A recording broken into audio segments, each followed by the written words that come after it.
Hello everyone and welcome back. I hope you all had a nice time during the vacations and are relaxed, isn't it? And now we are back to start our classes. We will start with the fourth chapter, that is sorting materials into group. You all have studied in the previous chapters that the food that we eat and the clothes that we wear have so much of variety in them. Not only the food and the clothes, but there is a vast variety of objects everywhere. You just look around yourself about the objects. There are variety of objects around us, isn't it? And they all are with different shapes, colors, sizes, and they have got different uses. For example, if you look around us, you can see a table, a chair, a cycle, utensils, books, clothes, toys, and so many things. All these objects are made up of different materials. So, we will see that what are some of the objects that are made up of. I have got some examples here.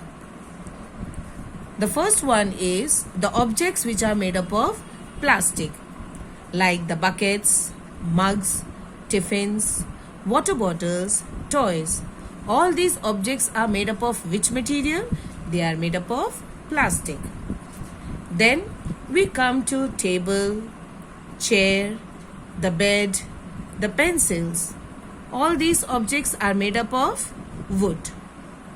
Then the plates in which we eat, the glasses in which we drink water, the spoons, forks, etc. All these materials are made up of what material? Steel. Then we come to the books, the copies, the maps, newspapers, calendars, etc. All these objects are made up of paper. So, I have given you various examples of objects which are made up of different materials. So, now you see children that all these objects are the objects that we usually find at our home. And there are so many objects, and these objects are made up of different materials. So, it's clear to you, I hope, that objects are made up of different materials. Now, we come to the topic of the chapter. What was the topic of our chapter? Sorting materials into groups. Isn't it? The topic is sorting materials into groups. Now, why do we have to sort materials into groups? What is the objective to sort the materials into group? See, I'll give you a simple example. We all go to departmental shop. Okay, for example, let us take the example of V-Mart, or another example is Somani's shop. We all go there. Okay, now when you go there to the V-Mart or Somani's shop, for example, you want to buy Maggi. So you know in V-Mart or in Somani's departmental shop, you know where the Maggi is kept. I hope you all must have gone to Somani's departmental shop. You have seen that they have got different racks, isn't it? And in different racks, they have got different materials. Now, in one rack, they keep Maggi, isn't it? The whole rack is full of Maggi. In another rack, they keep sauce. You can see different varieties of sauce. It can be nylon sauce. It can be varieties of sauce are there. Then in another rack you have got jam, isn't it? And then you have got so many different racks are there. There in some of the racks they have got only spices. You must have seen that they have all the spices, like you have the mustard, the cumin seeds, the pepper, all these spices are kept. Then they have got another rack which is meant only for different kind of pulses. Okay, different kinds of pulses like dal. You must have seen that they have got different varieties of dal, like the arhar dal, the moong dal. So you must have seen that they have got different racks for different items, isn't it? So whenever you have to go and buy a Maggi, you will go straight. You have to go to which shelf or which rack, and you can pick up the Maggi. If your mother wants to buy dal, she goes directly to that particular rack and she picks up the dal.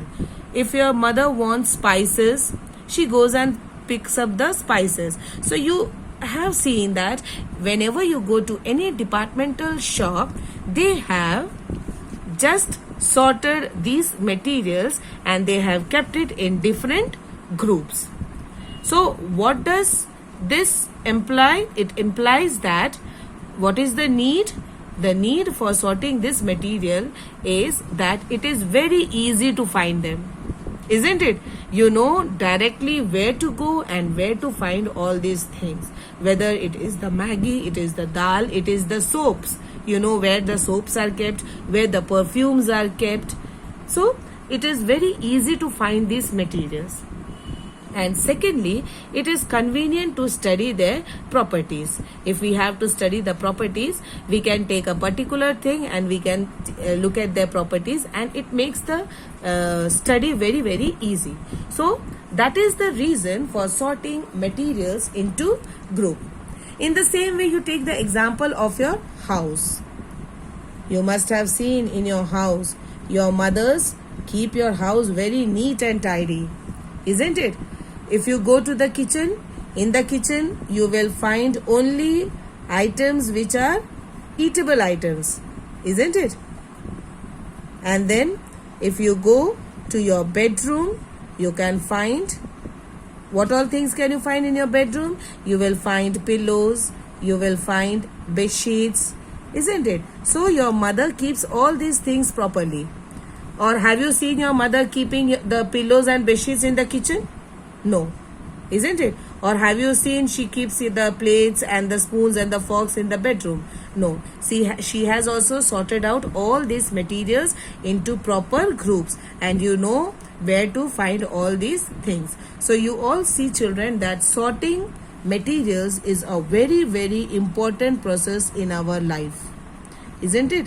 So any material, any things which are kept at our house or at our shop, it has to be sorted out properly. If it is not sorted out and kept properly, it will be very difficult to find out the things. I hope, children, this much is clear to you. The next topic we will cover in the next session. Thank you.